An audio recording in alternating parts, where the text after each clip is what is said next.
बांग्लादेश की राजनीति में वो पल आ गया है जिसे इतिहास के पन्नों में काले अक्षरों में लिखा जाएगा।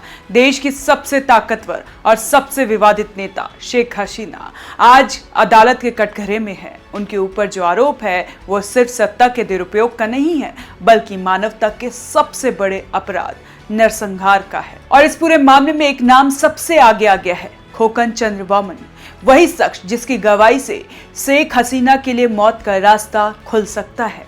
तो कौन है खोकन चंद्र वर्मन? क्या इसकी कहानी? क्या वाकई शेख हसीना के हाथ खून से रंगे हुए हैं? और क्या बांग्लादेश के पूर्व प्रधानमंत्री को अब फांसी की सजा मिल सकती है? ये कहानी जितनी राजनीतिक है उससे कई ज्यादा इंसानी त्रासदी से भरी हुई है। जनवरी 2024 के बांग्लादेश चुनाव के बाद देश भर में हिंसा भड़क उठी थी। विपक्षी पार्टियां, खासकर जमात ए इस्लामी और बीएनपी के चुनावों के बहिष्कार का ऐलान कर दिया गया था। हसीना की पार्टी अवामी लीग ने दावा किया कि उन्होंने जनता का जनादेश जीता है, लेकिन विपक्ष ने कहा कि ये चुनाव फर्जी है, धांधली से भरे हैं और अवामी लीग अब देश भर में जबरन कब्जा कर रही है। इसी राजनीतिक उथल-पुथल के बीच पूरे देश में पुलिस, सेना और हसीना सरकार के कथित समर्थकों ने प्रदर्शनकारियों पर हमला शुरू किया। हजारों लोगों को जेलों में ठूसा गया, सैकड़ों गायब हो गए और कई दर्जन की लाशें नदियों और सड़कों पर मिली। इन्हीं लाशों के बीच से एक आदमी निकला, खोकन चंद्र वर्मन। खोकन चंद्र वर्मन कोई बड़ा नेता नहीं था, वह एक सामान्य ग्रामीण नागरिक था जो विरोध प्रदर्शन में शामिल हुआ। लेकिन विरोध करने की कीमत उसने अपनी आंखों से देखी, अपनी मां, अपने भाई और अपने बेटे की मौत। खोकन ने उस दिन को याद करते हुए अदालत में जो गवाही दी वो किसी भी इंसान को हिला कर रख दे। उसने बताया कि पुलिस ने कैसे गांव में घुसकर लोगों को घरों से खींच कर निकाला, कैसे निर्दोष को आतंकवादी कहकर गोलियों से भून दिया गया, कैसे लाशों को गाड़ियों में भरकर फेंक दिया गया और कैसे महिलाएं, बच्चे चीखते चिल्लाते रह गए। खोकन की यह गवाही अंतरिम सरकार की ओर से पहली आधिकारिक गवाही थी। अब इसे प्राथमिक लेकिन निर्णायक माना जा रहा है, क्योंकि अंतर्राष्ट्रीय न्याय आयोग और मानवाधिकार संगठनों ने भी इसकी पुष्टि की है कि घटना स्थलों से जो सबूत मिले हैं वह नरसंहार की ओर इशारा करते हैं। शेख हसीना पर यह आरोप है कि उन्होंने इस दंडात्मक कार्रवाई की न सिर्फ मंजूरी दी बल्कि खुद उसकी योजना बनाई। उन पर आरोप है कि उन्होंने राजनीतिक विरोध को दबाने के लिए सरकारी मशीनरी का इस्तेमाल किया, सैकड़ों निर्दोष लोगों को मरवा दिया।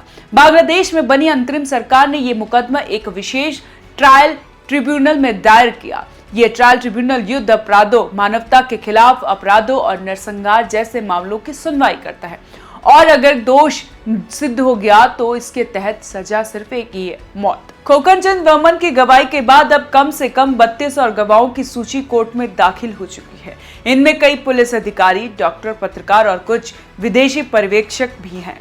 रिपोर्ट्स के मुताबिक खोकन ने अपनी डायरी में अदालत को सौंपी है, जिसमें उसने घटना के मिनट दर मिनट ब्यौरे दर्ज किए हैं। शेख हसीना, जो कभी बांग्लादेश की आयरन लेडी कही जाती थी, अब खुद को असहाय महसूस कर रही है। उनकी पार्टी का संगठन बिखर चुका है, विदेशों से मदद मिलनी बंद हो गई है और मानवाधिकार समूह अब अंतर्राष्ट्रीय अदालत में इस मामले को ले जाने की तैयारी कर रहे हैं।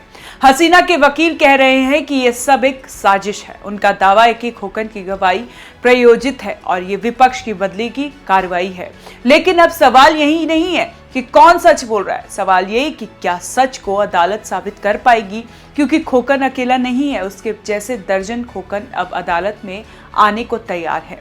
बांग्लादेश की जनता इस केस को बहुत बारीकी से देख रही है। जो लोग कभी हसीना के समर्थक थे अब दो भागों में बंट चुके हैं। एक वो जो उन्हें निर्दोष मानते हैं, दूसरे वो जो कहते हैं कि 15 साल के राज में हसीना ने सत्ता का इतना दुरुपयोग किया कि उसे अब कीमत चुकानी होगी।